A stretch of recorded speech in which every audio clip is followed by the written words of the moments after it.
It's not a game, it's a rich thing.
Bom dia, pessoal! Bom dia! Como é que vocês estão? Bom dia de Gá Queiroz, bom dia Eduardo Pereira, Felipe Lopes, José Mário, Larissa, Luan Victor, Lucas Ribeiro, Patrick Ribeiro, Pedro Henrique, Pedro Mariano, Tiago Passos e Vini Pereira. Tá tudo bem com vocês? Fortaleza, 10h35, 31 graus. Hoje nós temos aí um céu entre nuvens. Aquele calor de sempre da nossa cidade aqui. E vamos nessa, né? Agradeço aí a compreensão de vocês, né, por atrasar um pouquinho a aula, mas graças a Deus deu tudo certo, né? A neném tomou aerosol bem quietinha, a mãe dela dizia que ela dava trabalho. Mas deu tudo certo, deu para dar todos os remédios e estamos aqui. Então vamos iniciar refrescando aí a memória de vocês, né, unidade 4 e unidade 5. Na unidade 3, vocês viram os dispositivos, né, os principais tipos de ligações, como é que fazia, diagrama unifilar e tal. E aí na unidade 4 a gente entra na questão da norma. Toda instalação elétrica de baixa tensão tem que respeitar o que está na norma 5410 de 2004. E aí a gente fez um histórico da norma, né, onde é que a norma se aplica, né, quais são os requisitos da norma, até o limite até onde ela se aplica, quais os campos de aplicação. E aí fomos vendo as definições de lâmpada, de, né, ponto de iluminação.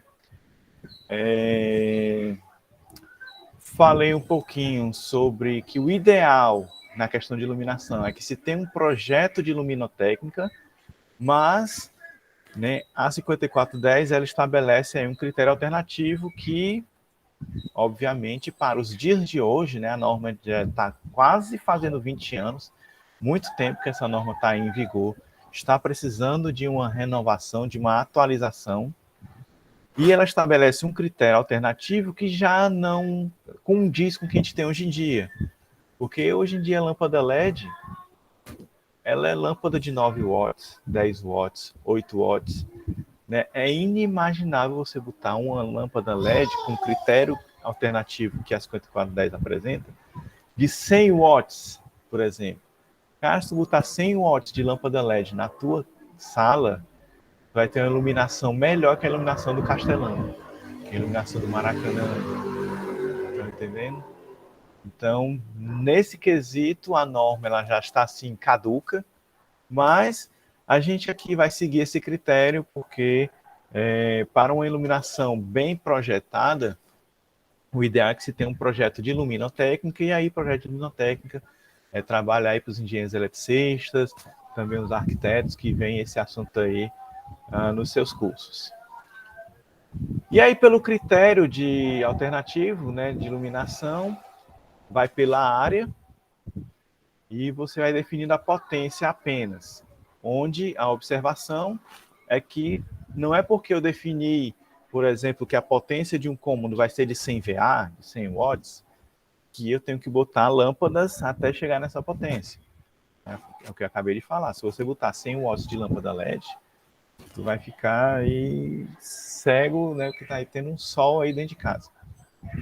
Mas porque antigamente, nessa época, ainda era comum as lâmpadas incandescentes, que foram até proibidas de serem vendidas, né, foram retiradas do mercado, e que tinham essas potências aí absurdas e eram as grandes vilãs de consumo de energia elétrica, né? Tanto é que era por isso que no horário de verão se valia a pena no horário de verão, porque se economizava o consumo de lâmpadas incandescentes. Mas hoje em dia o perfil mudou, né? A gente tem muito ar-condicionado, tanto é que não está compensando muito fazer horário de verão, e tanto é que já tem alguns anos aí que a gente não tem horário de verão aqui no Brasil. Em outros países não se compensa, porque realmente, né, por estar inseridos em outras regiões de trópicos lá superiores e até inferiores também, no verão, é claro, até 8 horas, 9 horas, 10 horas da noite, dependendo aí da região. Mas, enfim. E aí você definiu esse critério por potência, por quê? Porque você precisa dessa potência para estipular uma corrente, para poder estipular o meu condutor, isso aí, né, são cenas aí das próximas unidades 6 e 7, estipular o meu condutor, para poder estipular o eletroduto que eu vou utilizar e para poder estipular a proteção que esse circuito vai ter. Então, por isso que esse critério ele é feito pela potência, mas um bom projeto de luminotécnica realmente é a melhor coisa que você tem para fazer dentro de uma casa, né, dentro de uma residência. E aí passamos também para as tomadas, né, os critérios de tomadas. Tomadas nunca é demais. Sempre lembrem-se disso. Tomadas nunca é demais. Ainda mais hoje em dia que a gente tem carregador para tudo. Né? Tudo a gente precisa de ter tomada para ligar carregador. Tablet, celular, mas é receptor de TV, é o modem, é o videogame,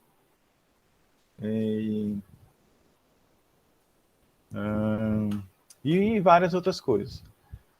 A TV, o telefone, né? Então tudo precisa de tomada. Então tomada nunca é demais. Você fez o cálculo, deu um númerozinho acima, bota a tomada acima, que você não vai pecar, você não vai errar por excesso de tomadas. Inclusive, por questão do pessoal usar muito aqueles T's, aquelas coisas que causam, né, podem causar curto-circuito e que a gente tem incêndios aí que poderão ocorrer. E aí a gente viu, né, os tipos de critérios para cada cômodo, banheiro, cozinha, os demais cômodos, varandas, etc. Não vou estar aqui falando quais são esses critérios, eu estou aqui só refrescando a memória de vocês. E a unidade 4 ainda termina apresentando as divisões da instalação. Isso aí também é um ponto-chave para que se tenha um bom projeto de instalação elétrica. E aí eu faço até a pergunta: você já viu se na sua casa os circuitos são divididos? Quem já viu aí se o circuito da sua casa é dividido? Digita 1 aí para mim no chat. Ou quem já viu que a sua casa só tem um disjuntor geral? Digita 2. Quem viu que só tem um disjuntor geral, só tem um circuito? Então, Felipe, 1. Patrick, 1. Lucas Ribeiro, 1. Pedro Mariano, Larissa, tudo 1. Ninguém aí mora em Ah, lá ver se que foi ver agora. Ah, já ia perguntar, que nenhum, se não tinha ninguém, alguém que tinha casa só com disjuntor geral. Tá aí, o Thiago Passos já. Inclusive, professor, eu acho que Sim, assim, é bem errado porque eu já tinha verificado algumas vezes, é um disjuntor geral e ele fica num local totalmente inacessível. É meio que eu tenho que dar a volta pelo quintal para passar por um corredor para poder desligar. Tipo assim, completamente errado. eita, para chamar a vizinha, para perguntar como é que Faz tá o isso. clima. Pois é, não, e vocês viram aí pelos critérios que, por menor que seja a casa, né, talvez seja uma kitnet, eu vou precisar ter 3 circuitos. Um para iluminação, um para tomadas da cozinha e outro para o restante das outras tomadas. Não importa o tamanho da casa, se é um kitnet, se eu tenho cozinha, né, e se eu tenho iluminação e outras tomadas, vou ter que ter no mínimo 3 circuitos para estar distribuindo. E aí a gente viu, né, que a gente pode juntar iluminação com tomadas e tal, mas existem algumas regras para isso. Mas isso aqui é bem importante e é um ponto crucial, né, na hora de fazer o projeto da instalação elétrica, a divisão dos circuitos. E também não esquecer, né, que eu espero que ninguém tenha esquecido isso no quiz da unidade 5, ainda dá tempo, né, de entregar, mas de colocar os circuitos reservas. Eita, não coloquei. Peraí, professor, vou já pegar no quiz aqui para ajeitar que eu vou mandar de novo. Tenho certeza que teve gente que não botou circuitos reservas aí no quiz. Eita, vai perder ponto, né? Mas não esqueçam, né? Sempre tem que ter o espaço reserva, porque nunca se sabe, né, se a casa vai ter uma reforma, se vai ter uma ampliação, se vai ter uma divisão.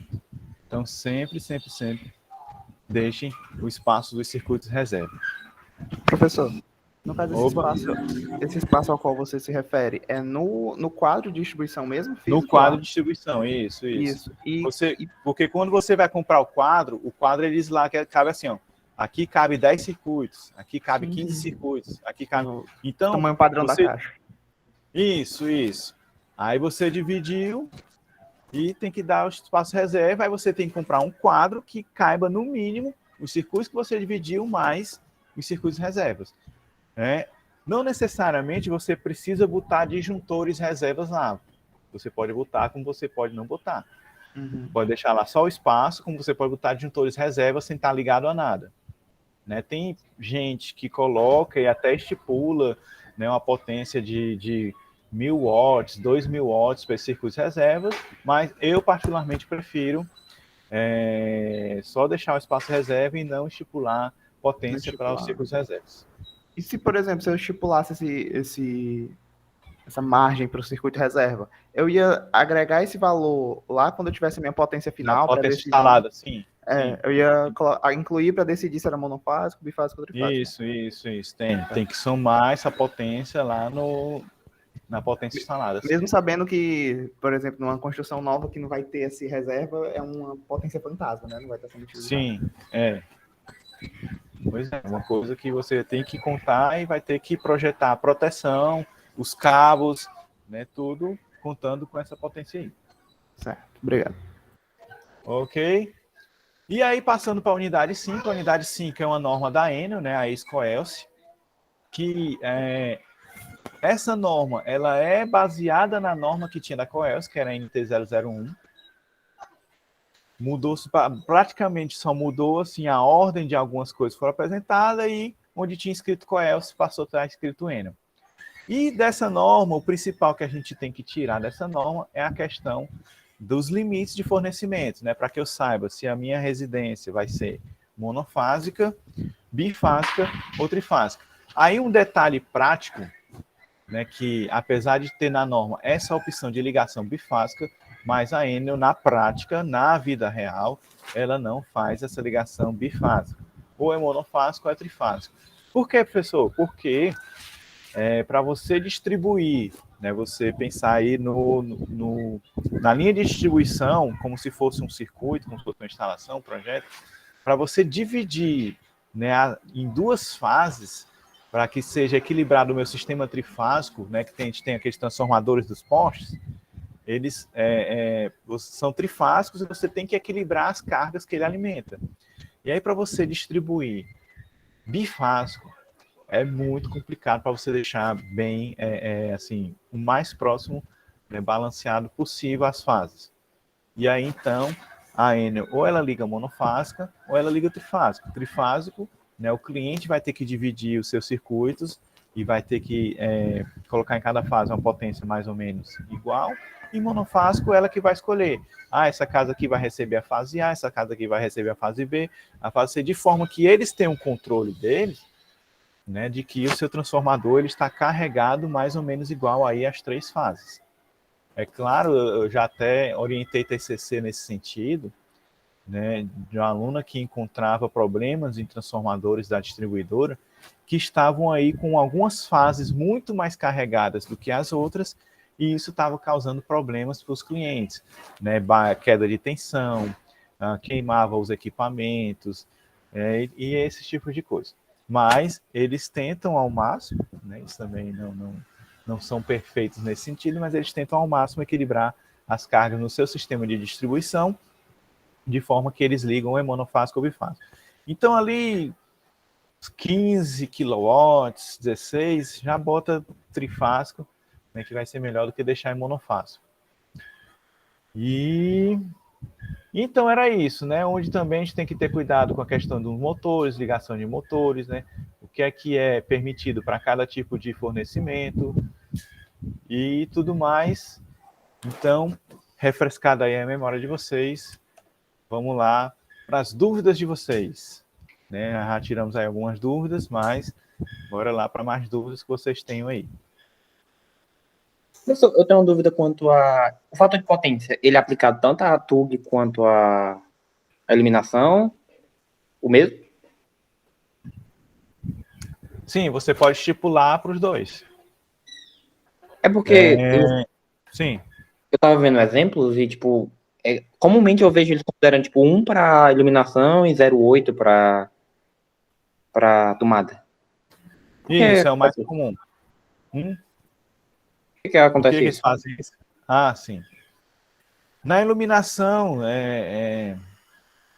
eles estipulam 1 porque eles vão considerar que as lâmpadas que vão ser utilizadas são lâmpadas que, né, são de boa qualidade, que inclusive algumas têm circuito de correção de fator de potência, porque essas lâmpadas agora é tudo eletrônica, né?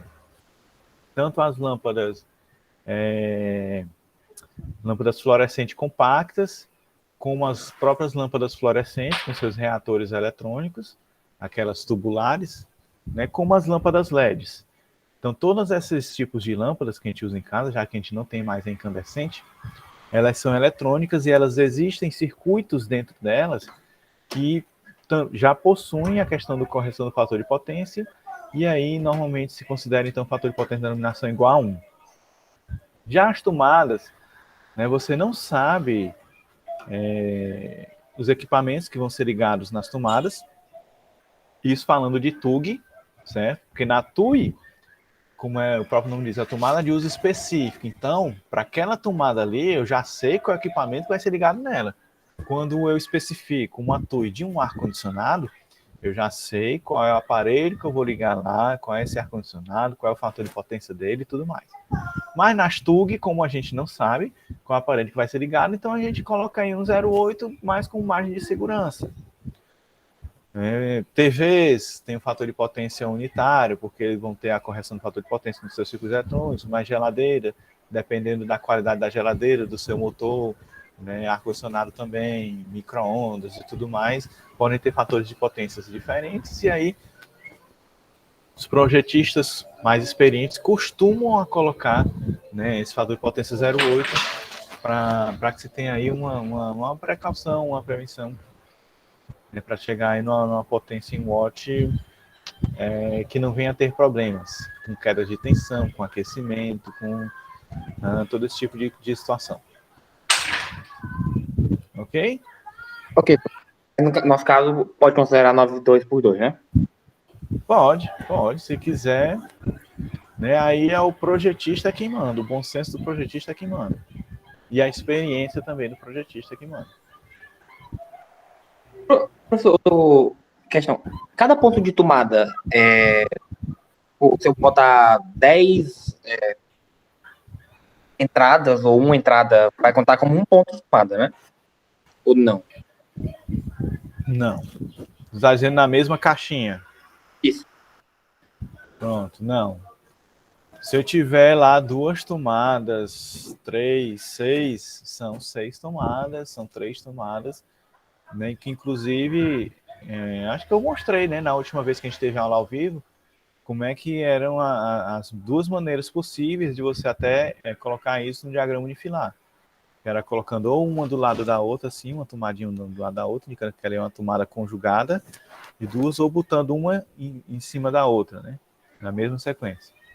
E ali é contada, assim, como sendo cada ponto de tomada separado. Não é contado só como uma tomada, não. Então, por exemplo, numa sala de estar, você especificou 3 tomadas. E na sala de estar, normalmente, ali você vai ter para ligar a TV, né? Ligar o modem, o setor de TV, videogame e tal. Então, você pega, ao invés de distribuir uniformemente pela sala, você bota as 3 tomadas ali no mesmo ponto. Pá, pronto. Só dando aí um exemplo, que está contando já os 3 pontos de tomada ali. Você não vai precisar botar, assim, para obedecer um mínimo, né? Que o interessante sempre da norma é que ela obriga um mínimo. Você tem que seguir aquele mínimo obrigatório. Mas se você quer botar mais, aí já é com você, aí já é com o seu cliente, entendeu? Não tem problema. A gente não peca por excesso. A gente peca por escassez. Escassez de tomada é um problema. A escassez de iluminação é um problema. Mas o excesso nesse caso, nunca será problema. Claro, sempre dentro de uma coisa assim, técnica, né, viável. Você não vai querer botar 50 tomadas na sala, né? Não tem lógica. E nem ninguém vai querer gastar esse dinheiro de botar 50 tomadas na sala. Certo? Então, tomadas nunca é demais, como já falei, e a norma, o que ela sempre obriga, é o mínimo que você deve respeitar. Né? Acima disso daí, não tem problema você colocar mais tomadas. Obrigado. Nada. Mais dúvidas, pessoal? Professor, no fator de demanda, a gente aplica lá no valor final que a gente viu para a instalação? Mas aí como é que eu decido ele, como é que ele é estipulado? Fator de demanda, ele é mais utilizado quando a gente tem múltiplas unidades consumidoras. Prédio, condomínio, condomínio de casa também. E aí que a gente utiliza o fator de demanda para que a gente não precise especificar, principalmente na proteção geral, né, um disjuntor tão elevado, um cabo tão grosso, sem necessidade. Quando a gente está falando de casa, de unidade consumidora simples, né, casa, apartamento, um comércio, certo? A gente não precisa estar aplicando fator de demanda para esses casos aí. Porque vai ser uma coisa irrisória, né? Porque o fator de demanda é quando você tem muita coisa, quando você tem assim, muito ar-condicionado, muito chuveiro elétrico, né? Muitos outros equipamentos de aquecimento, muita iluminação. Aí você usa o fator de demanda porque a gente nunca vai utilizar dentro de casa tudo que a gente tem de elétrico dentro de casa, nunca vai estar ligado na tomada e estar utilizando a sua potência máxima ao mesmo tempo. Não é verdade? A gente chega Sim. até próximo, né, à noite, quando é acesa muitas lâmpadas e tá ligado TV e tal, e a geladeira sempre ligada. A gente chega ali até ali uns 70, 80% no máximo. A gente nunca vai conseguir chegar no 100%. E aí, quando a gente pega, né, que tem o prédio, por exemplo, que pega todos os apartamentos e tudo mais, aí tem que ter a geral do prédio que vai alimentar aquele prédio, que vai ter um transformador e tal. Se eu pegar a potência instalada, né, individual de cada um, for somar, vai dar um negócio absurdo que jamais vai chegar nem perto do consumo, entendeu?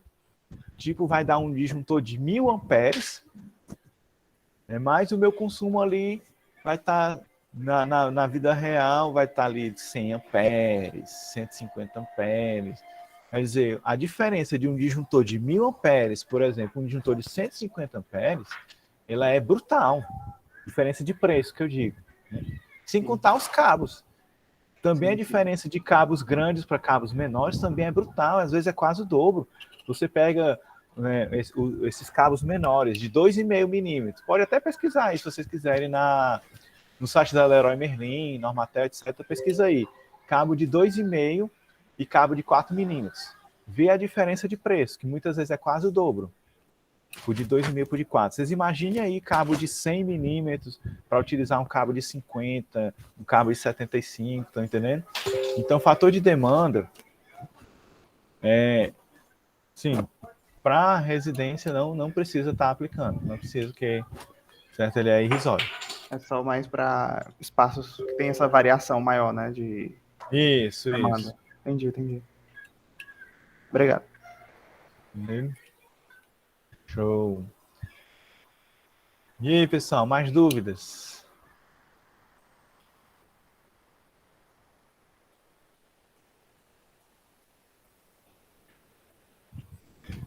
Professor, eu não sei se vai ser nos próximos capítulos ou se já devia ter sido agora, mas é porque fatores de correção de agrupamento e temperatura vai ser só para dimensionar a parte de cabeamento? Ou... Sim, isso. Vai ser. Acho que é inclusive a aula que foi liberada agora há pouco. A unidade sim, é 6. eu não tinha dado uma olhada. Porque eu já tinha visto algumas coisas, aí eu senti falta nessa. Eu pensei que, não sei se você estava adiantado em relação a... Tá bom, obrigado. Isso. Quando a gente estiver vendo agora dimensionamento de cabos, né, cabos condutores, aí a gente vai entrar nessa questão de fatores de correção de agrupamento, né, fatores de correção também por temperatura ambiente. Aqui a gente ainda está ali mais ou menos na média ali de 30 graus, porque vocês vão ver que o principal critério, só dando um pequeno spoiler para vocês, o principal critério que a gente usa para especificação de cabos é o de capacidade de condução de corrente. Esse critério é uma tabela que tem na norma, né, que foram feitos testes aí, e indica assim, para determinada corrente, ele vai suportar, o determinado cabo vai suportar uma determinada corrente dentro de determinada situação ambiental. Aí a tabela ela traz uma situação ambiental padrão, que é a temperatura de 30 graus, né? Temperatura ambiente de 30 graus, temperatura do solo de 20 graus, e sem agrupamento. E aí você calcula a corrente e você vai garantir, seguindo a tabela, que aquele cabo ali que você achou, ele não vai se aquecer para aquele circuito, de modo a chegar no seu limite permitido pelo cabo. Né, que nós temos praticamente 2 tipos de isolamentos que a gente usa em instalações. Também dando um pequeno spoiler para vocês, que é o PVC e o EPR XLPE. E aí o PVC, ele suporta aí uma temperatura de até 70 graus, sem se danificar, e o EPR XLPE ele suporta até 90. Também ele é um pouquinho mais caro, né? Também sempre tem essas coisas. E aí, aquela tabela, se você seguir ela bonitinha, ela vai lhe garantir que, se você utilizar aquele cabo lá, na situação que está lá, ele nunca vai chegar a se aquecer em 70 graus se o meu circuito tiver tudo, né, direitinho com ele. Já, filha, já, viu? Já. E aí vocês vão ver isso agora, né, na unidade 6. E quando a gente começa a juntar, né, muitos cabos dentro do mesmo eletroduto, ou a gente tem condições ambientais diferentes das apresentadas lá na tabela, né, que a gente chama de situações padrão, aí a gente precisa aplicar um fator de correção, também que é para garantir esse fator de correção de que eu não chegue a essa situação extrema de suportabilidade térmica dos cabos. Ok?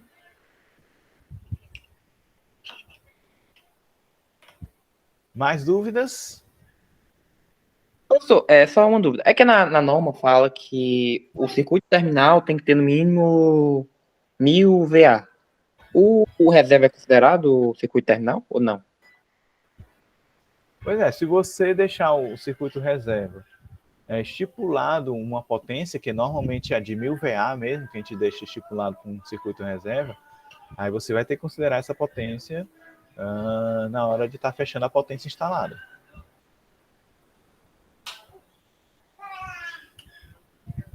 Obrigado. Ok?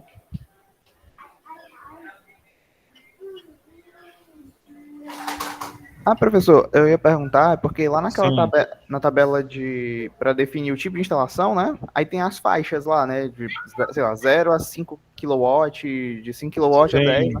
Lá a eu unidade sei. está em kilowatt, mas a potência que geralmente a gente está somando nos projetos está em VA. Eu teria que Uhum. fazer alguma transformação para transformar esse VA em kilowatt direto, ou eu posso, nesse caso, considerar equivalente? Ou eu teria que Pronto. aplicar esses fatores de correção primeiro, para depois eu dizer, olha, agora está em watt. Não, assim, quando você for fazer o projeto completo, né, que vai ter que especificar os condutores, os disjuntores e tal, você vai fazer essa especificação dos condutores e dos disjuntores, né, aplicando fatores de correção se for necessário, né? Se for necessário aplicar fatores de correção. Só que agora, no momento, como vocês ainda não viram isso daí, não precisaria estar aplicando, né, os fatores de correção agora e tal. E aí, a questão do watt e do VA é assim, se você estipulou um determinado fator de potência para iluminação ou para tomadas, aí você vai ter que fazer essas continhas e pegar aí os valores em watt. Mas se você considerou, né, que até geralmente eu faço assim, eu considero que tudo é fator de potência unitário e vamos embora, e VA é igual a watt e acabou as conversas. E aí você já tem o que é VA em watt e vai lá na tabela e já encontra, né, de acordo com a potência, o que é que ele indica para disjuntor de entrada, né, o cabo de entrada, do ramal de entrada, o eletroduto do ramal de entrada e tudo mais.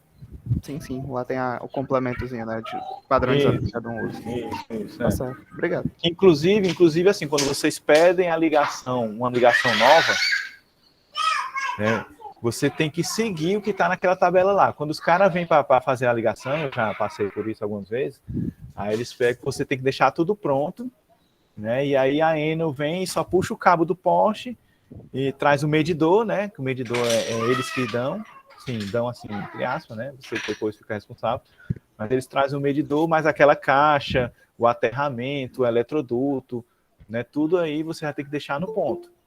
E aí você tem que fazer conforme aquela tabela ali. Se ele diz lá que pela potência, o disjuntor de 32 amperes, tal, bababá, bebê, aí os caras chegam e olham, aí confere, tá, o disjuntor tá certo, aqui a gente faz ligação. Ou se não, como também já aconteceu comigo, assim, não é esse disjuntor aí não, tem que trocar, e aí a gente volta aqui daqui a 48 horas, tal, não sei o quê. Também acontece isso daí. Outra Certo? pergunta que eu queria lhe fazer é porque lá no medidor tem que estar aterrado, né? Aquela Sim, parte do medidor tem sim, que estar aterrado. O sim. aterramento que eu vou fazer a ligação para as tomadas dentro da residência, é aquele mesmo aterramento ou eu tenho que fazer um outro aterramento? É outro aterramento. O Outro aterramento, né? ideal, né? Lógico, o ideal é que seja outro aterramento, mas tem muita gente, Que só né, puxa o cabo. Sim, sim. muita gente que faz isso aí, mas não é o ideal. Né? Por quê? Porque pode acontecer que o condutor se estrague, né? Porque ele está.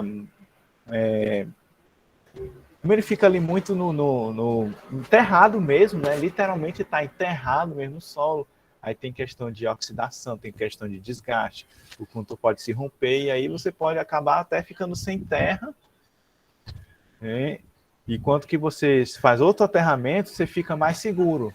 Fica mais seguro. Individualiza, né, o sistema. Isso, individualiza, você separa. Tal. Foi até um problema que aconteceu em 2018, não sei se vocês vão lembrar, que um rapaz que morreu em Tianguá, que ele estava carregando o celular no computador e foi atender o celular e ele acabou levando a descarga e faleceu. Ali foi problema de terra. Se tivesse um aterramento funcional e se tivesse também um disjuntor diferencial residual, que é o disjuntor DR, né, essa morte aí teria sido evitada fácil.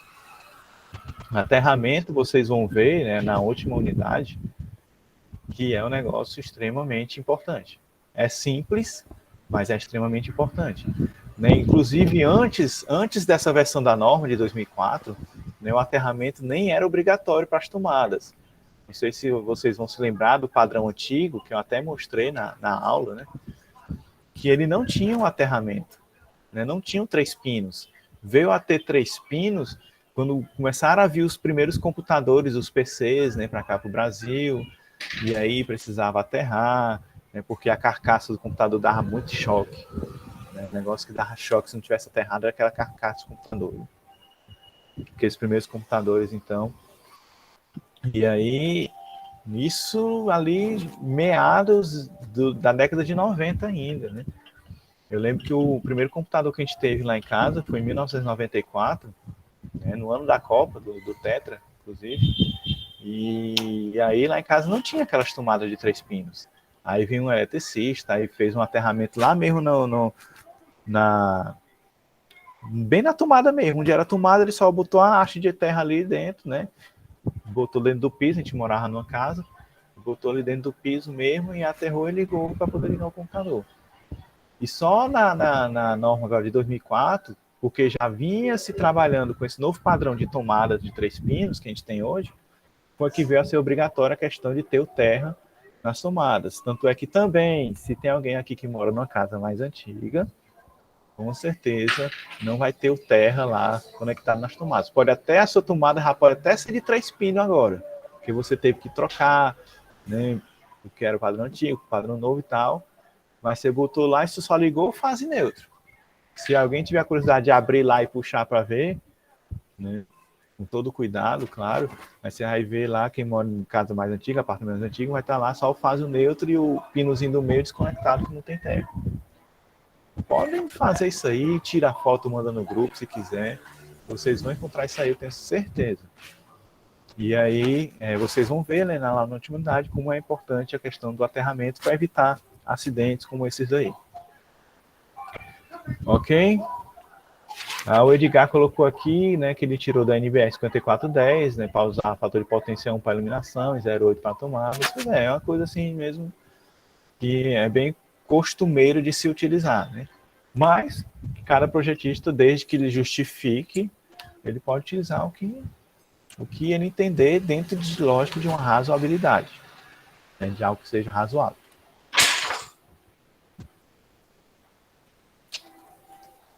Ok, pessoal? Mais alguma dúvida? Professor, última dúvida. Fazer essa conversão, tipo, se eu pego 100, aí 100 VA e converto para 80, eu boto 80 mesmo ou eu tenho que botar sempre, tipo, padronidade 50, 100, 150, 200, ou não? Não, se você padronizou um valor, é aquele valor para todas as tomadas. Pode estar fazendo uma tomada, um fator de potência, outra tomada, outra, não. Não, professor, não quanto ao fator de potência, mas, tipo, se der 80, aí eu posso botar 80, eu não preciso, tipo, botar 100. Porque tem que ser, tipo, de 50 em 50 ou de 100 em 100. Não, pode ser 80. Tá certo, obrigado.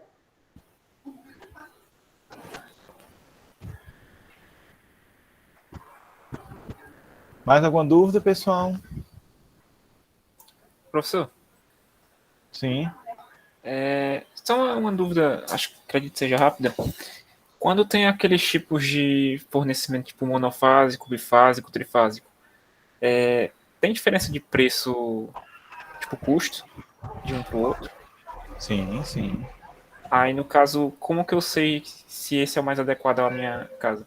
Porque eu tava olhando coisas da Enel, aqui de casa, aí o fornecimento aqui é bifásico, sabe? Aí... Bifásico? É bifásico. Certeza. Absoluto. Aí... Eu nunca nem vi um medidor bifásico da Coelce da Enel, não. Assim, eu posso ter olhado errado também, tem essa opção. Só que é porque, tipo, eu olhei o tipo de fornecimento, aí tem escrito bifásico. Aí, pode ser antigo também. Aí eu queria saber, tipo, como é que eu sei se é certo ou não e qual a diferença de custo, assim. Pronto, pela potência instalada. Pela potência instalada, né, conforme tem até lá na norma, você sabe qual é o mais indicado. E, sim, como você... eu não sei se vocês perceberam isso na norma, mas, assim, do medidor para dentro da sua casa, você que é o responsável por tudo, né? E do medidor para a rede de distribuição, a Enel que é responsável por tudo. Né? O que acontecer daqui para lá, ela que faz, e daqui para cá é você que é responsável. Mas, para que ela venha a conectar a sua unidade, né, residencial na rede dela, você tem que deixar lá tudo bonitinho, tudo preparadinho e as suas expensas, né? Você que tem que botar aquele quadrozinho onde vai ficar o medidor, o eletroduto, fazer o aterramento, né? Deixar lá só o fio de terra lá disponível, puxar lá aquele pontalete lá em cima. Se precisar de poste auxiliar, também você que tem que comprar o poste auxiliar e instalar o poste auxiliar. E aí, se você vai botar monofásico, aquele quadrozinho tem um preço, o eletroduto vai ser mais fino. E se você vai botar um trifásico, o quadro ele é maior, ele tem outro preço, que é mais caro. O eletroduto também vai ter que ser mais grosso, também mais caro. Então, tudo isso daí tem custo. Mas, né, uma instalação bem projetada, né, para ser trifásica, é muito melhor que você tenha esses gastos a mais do que você insistir em querer botar uma monofásica e viver tendo problema dentro de casa. Porque os disjuntores vão cair, né, as coisas vão queimar, pode ter curto-circuito, né, vai ser um problemão. E aí é melhor você ter E assim, não precisa mais nem ter muita coisa para ser trifásico, não, né? Se tiver aí 3 ar-condicionados dentro de casa, o que é bem comum hoje em dia, e um chuveiro elétrico, pronto, já tem que ser trifásico. E aí é bem melhor, né, você botar trifásico, fazer divididozinho, para não ter problema, do que estar insistindo aí no monofásico, né, que inclusive é que acontece muito quando as pessoas querem, inclusive, aumentar a carga de casa, mas insistem em ter o seu sistema monofásico, né, a sua instalação monofásica. Bota um ar-condicionado, bota um chuveiro elétrico, quer nem saber, né, o cara que diz que é eletricista, mas não é, só faz a instalação dele, tira o dinheiro dele, e aí na hora que tu pega e liga o chuveiro elétrico, pum! Eita, o que foi que aconteceu? Disjuntor aqui que disparou. Então, também quando se vai ter um aumento de carga, tem que se verificar, né, se precisa aumentar ou não, ou mudar ou não para trifásico. É uma coisa até que antes a norma nem permitia que você mudasse para trifásico, assim, se você não tivesse potência suficiente, mas hoje você pode mudar. E desde que você, claro, né, compre aí as coisas, deixe tudo lá. E é importante, né, que se verifique sempre isso daí para que a gente não tenha problemas de acidentes, que é o objetivo de se projetar é esse, né? Tudo isso aqui que a gente está vendo é para quê? É para que não se tenha acidentes, para que o equipamento não se queime, para que a gente não tome choque, para que não se tenha um curto-circuito, e aí pode ter um incêndio, pode ter, né? Então, tudo isso daqui que a gente está vendo nessa disciplina é com esse único objetivo, que não se tenha acidente.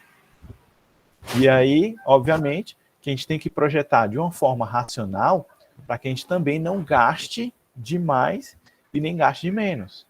Né? Não faça as coisas por achismo. Eu acho que esse disjuntor aqui vai dar certo, com esse fio aqui que vai dar certo e tal. Não.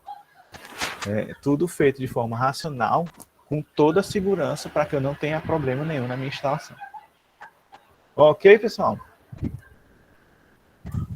Ok. Professor, Obrigado, professor. Nada. professor, a partir do projeto, seja ele lá no final, quando a gente terminar de elaborar, tem como estimar por exemplo, o gasto mensal com consumo de energia, ou vai depender muito do funcionamento da pessoa? Aí é só se você, tipo assim, porque normalmente a gente faz um projeto genérico, né? Tanto é que é por isso que as tomadas são chamadas de tomadas de uso geral. Sim. Né? Você não sabe o que vai ser conectado ali. Mas se você vai fazer um projeto, né, que o seu cliente já tem, por exemplo, um projeto arquitetônico, né, onde já sabe onde é que vai ter os móveis, onde é que vai ligar isso, onde é que vai ligar aquilo outro. Ele já sabe os equipamentos que ele vai ter, certo? Então, eu já tenho um ar-condicionado de tantos BTU, eu já tenho uma TV que é tantos watts, já tenho uma geladeira que é tantos watts. Então, se você já tem um chuveiro elétrico de tantos watts, se você já tem tudo isso daí, aí você pode fazer um trabalho de estimativa de consumo. Ah, a minha geladeira ele vai consumir tantos quilowatt-hora por mês, o meu ar-condicionado, se eu utilizar 8 horas por dia ou 10 horas por dia, ele vai consumir tantos quilowatt-hora por mês, e aí, né, inclusive isso daí é um trabalho, né, de eficiência energética, que é uma coisa que também é da minha área, que eu também ministro essa disciplina lá na engenharia elétrica, e é uma análise, né, é análise de eficiência energética dentro de uma residência, dentro de uma indústria, dentro de um comércio, que é você ver os equipamentos que tem, estipular um consumo e indicar melhorias, né, ou indicar compra de equipamentos mais eficientes, né, ou fazer mudanças também no comportamento do usuário, né, o usuário que gosta de sair, deixar a luz acesa, ou um lugar que liga muitas lâmpadas ao mesmo tempo, onde poderia, por conta de ter uma janela próxima, não estar ligando uma fileira. É tipo, vocês veem muito isso na sala de aula da UFC? Sim. Você aperta e acende um monte de lâmpada de uma vez, né? Sim. E ali, se você fizesse um trabalho, ao invés de ser uma fileira que é assim dentro da sala, se fizesse assim, conforme a proximidade da janela, então, por exemplo, essa daqui, de dia, não precisaria estar acesa, que é mais próximo da janela, acenderia somente essas lâmpadas aqui, você já economiza, né, alguma coisa. Aí, no caso, para fazer esse estudo, eu precisaria ter premissas de quanto tempo ele vai usar as coisas, teria os equipamentos. Isso. Geralmente, para quem só contrata o projeto, por exemplo, dificilmente tem esse nível de coisa. É mais complicado. Não, isso aí. Aí você faz uma planilha, né? Estipula isso daí e tal. Tanto é que, assim, quando a gente vai fazer um projeto de eficiência energética, além de fazer essas análises, a gente tem que ter um histórico de pelo menos um ano das contas de energia. Para fazer a instalação de equipamento, de sistema de energia fotovoltaica, energia solar, também é do mesmo jeito. Tem que saber aí o consumo, para poder ver como é que você vai projetar a potência do seu sistema solar. Então, é por aí. Entendi. Obrigado. Ok. Mais dúvidas, pessoal? Hoje a Larissa está bem quietinha. O meu parceiro aí perguntou por mim hoje, professor. O Lucas. Tá certo. Bem, pessoal, então eu ainda vou botar o quiz, né, dessa unidade 6. A gente vai voltar aí para aqueles quizzes de questão de marcar, né, do Google Forms. Ainda vou tentar terminar hoje, né, a correção do quiz da unidade 3, que por conta desse problema que eu tive hoje de manhã, eu ia terminar hoje de manhã, mas nem consegui, né, pegar. Eu já estou na mais da metade corrigido já. A Larissa está dizendo que perturbou muito a monitora, a Maria, antes de ontem. Tem que fazer isso mesmo. Eles têm que fazer jus ao pagamento deles, né? Inclusive a Maria, ela é a monitora remunerada. Tem os outros voluntários, mas a Maria é uma das remuneradas, tem que cobrar mesmo. Então, ainda hoje eu acredito que eu consigo postar, né, o quiz da unidade 6. É um quiz que vocês vão ter bastante trabalho, né? Tanto é que é 40 minutos de quiz.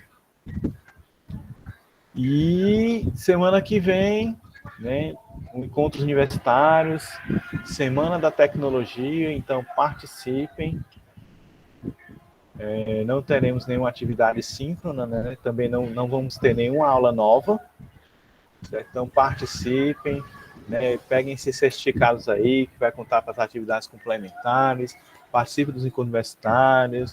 Eu não sei se aqui tem gente que vai apresentar trabalho lá, né? Apresentem, participem também, né? Então, aproveitem essa semana aí livre de atividades, né? Assim, livro de atividades, sim, atividades novas, né? Que vocês vão ter o quiz para entregar. Mas, pois é, né? Seu encontro universitário virtual é bom demais, né? Você só bota o pôster, espera a pergunta, depois responde. É uma beleza. O quiz, sim, vai ter prazo de entrega até quinta-feira que vem. Posso até pensar em estender, né? Por conta como a gente vai ter aula nova só na outra quinta-feira, eu posso até pensar aí de estender para que vocês não precisem se preocupar nem com o quiz nessa semana aí. Eu vou pensar aí no caso de vocês, né? Mas aproveitem, né? Tanto a Semana da Tecnologia quanto os encontros universitários. E aí a gente se encontra, acho que daqui a 3 semanas, se eu não me engano. Já deve ser a última do ano, né? Já bem perto aí do Natal. Né? Se quiserem dar presentes, passa aí o Pix para vocês. E é isso, gente. Então, já. Se ninguém tem mais dúvidas, eu agradeço aí a presença de vocês, né? Hoje foi muito boa, muito boas perguntas de vocês, muito pertinentes, né? Eu gosto de aula assim, que posso interagir e me explorar mesmo. Eu estou aqui para ser explorado, certo? Para vocês perguntarem mesmo. Espero que eu tenha sanado todas as dúvidas. Se tiverem mais dúvidas, entre em contato, explore os monitores e tal. E aí, vou encerrando, né? Agradecendo a participação de vocês. Né? Tenho aí um resto de bom dia, um bom final de semana. E até uma próxima, se Deus quiser. Tchau, tchau, pessoal.